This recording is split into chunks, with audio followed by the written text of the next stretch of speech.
At this point, we had been investigating shots into an occupied dwelling that occurred last night around 9:50, quarter to 10.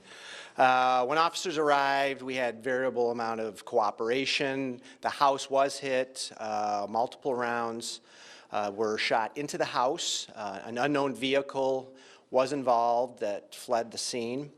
There were multiple people inside, including children. At that point in time, we were only able to determine that actual one round hit the house, but we had believed that more rounds were evident somewhere. Again, it being dark at that point in time, it's often the case that we will go back out to the scene in the morning when we have daylight to see what else transpired, what other damage, what other rounds hit the house. This morning at probably around 9:30, 10 o'clock, we received a call from Helen DeVos Children's that a 5-year-old arrived with gunshot wounds. Come to find out, the incident that occurred last night was related to this child being shot. And so at this point in time, we're trying to determine, first of all, is this part of the same incident, which we believe it is. Why weren't those, or why wasn't that injury or injuries reported last night? And more importantly, who was involved? And if the individuals that are part of this, that are involved in this shooting, are known to those that were victimized. Right now, it's very preliminary in the investigation. We do have detectives that are out questioning the mother that brought the child to the scene, to the hospital, and anyone else involved. Additionally, our crime scene technicians are back out at the house attempting to gather more evidence to find, again, where those bullets penetrated the house and where the child was, most importantly, in proximity to, again, those shots. Right now, the child is okay. The injuries are believed to be non-life-threatening, thankfully so, and expected to make a full recovery. But again, obviously tragic on all levels. We're seeing this level of violence. Now it's escalating to the point where children are being harmed, and you know, it's troubling for any citizen of this community, and certainly troubling for any parent that has to go through anything like this. Now you said non-life-threatening injuries. So do you know exactly? You said lower body, extremities, and that. Yeah, it's hard to determine at this point, but we believe there's one wound to the arm.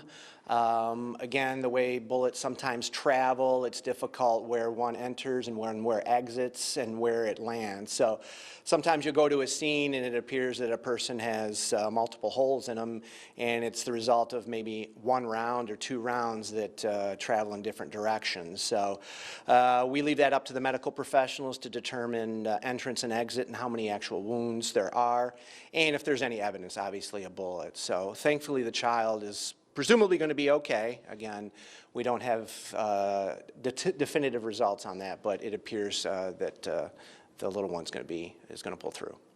Do we know if the shots were fired at the front of the house or at the back of the house? That's a very good question. I am unsure at this point in time. I can't make that determination. Obviously, those that are out at the scene will know that.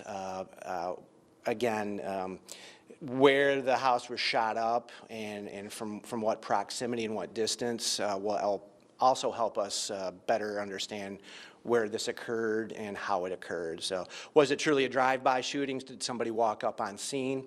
That could have been the case. As I stated, a vehicle is supposed to be involved, but how was it involved? Oftentimes witnesses will see cars take off. Is that just somebody looking to get the heck out of the area, or is that somebody that's actually involved in this? So we're trying to piece this together right now, and unknown if it's related to any other of the shootings that have occurred in the city as of late. That's going to remain to be seen.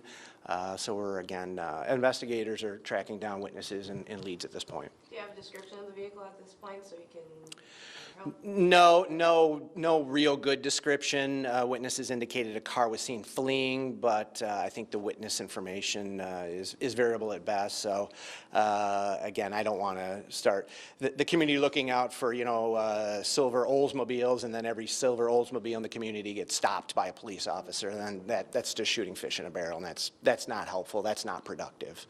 Do we know where the call came from reporting the shots fired? We believe the initial call came from the actual house, from the residents. I'm not sure if there were additional calls or multiple calls on this.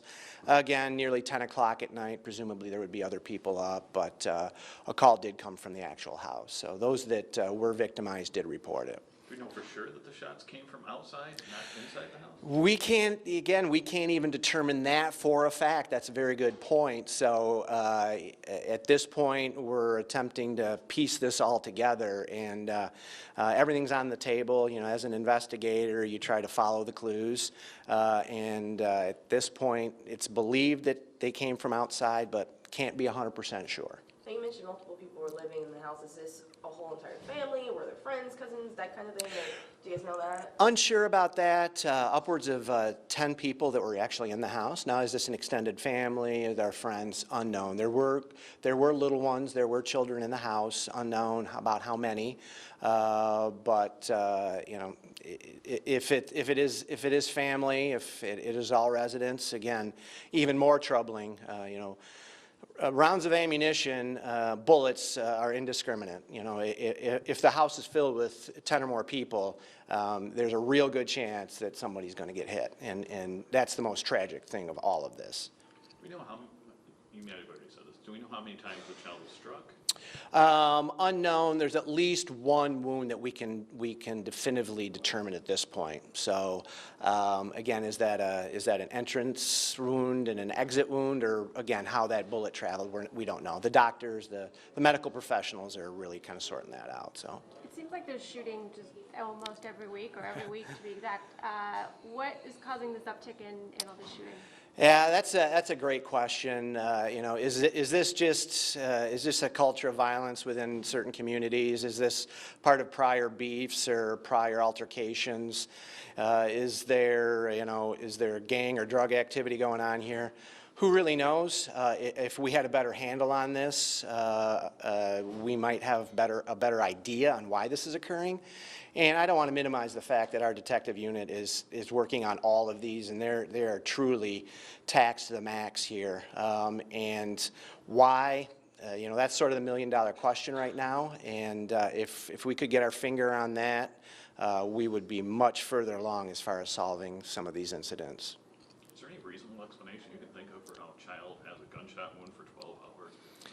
That's a very good question. Now, again, knowing that the wound is relatively minor, and I'm going to just leave it at that.